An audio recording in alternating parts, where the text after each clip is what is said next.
Xabi Alonso o'rniga bosh murabbiy sifatida kimni ko'rishni istardingiz? Zidan nimaga 3 marta ketma-ket Chempionlar Ligasini yutgan va u kiyinishxonasini yaxshi nazorat qila oladi? Zinedin Zidan, chunki u biz uchun ko'p ishlar qilgan. Ketma-ket 3 ta Chempionlar Ligasi va La Liga va har o'yinda Barselonani yengganmiz. Agar u rozi bo'lsa, Zinedin Zidan u biz bilan juda muvaffaqiyatli davr o'tkazgan. U faoliyatining birinchi qismidayoq kuchli futbolchilar bilan juda yaxshi ishlagan. Zinedin Zidan yoki Yurgen Klopp.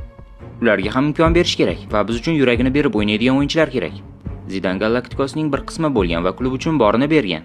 Yurgen Klopp esa shunchaki ajoyib murabbiy. Yurgen Klopp yomon emas. Menimcha bu biz uchun yaxshi tanlov. Ha, Yurgen Klopp. Ha, balkim yangi o'ynash uslubi va hozirda u eng yaxshi tanlov deb hisoblayman. Og'ayni, Zidan bu eng yaxshi variant, lekin menga Klopp ham yoqadi. Menimcha hamma Zidanni xohlaydi, to'g'rimi?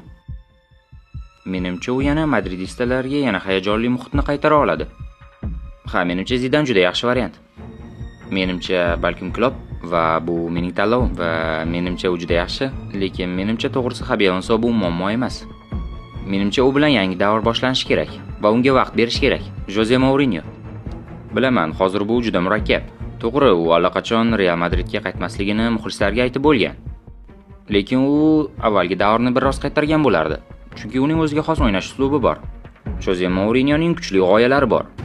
Ha, menimcha Jose Mourinyo yoki Alvaro Arbiola. Kimni xohlashini so'raydigan bo'lsang, menimcha bu Yurgen Klopp.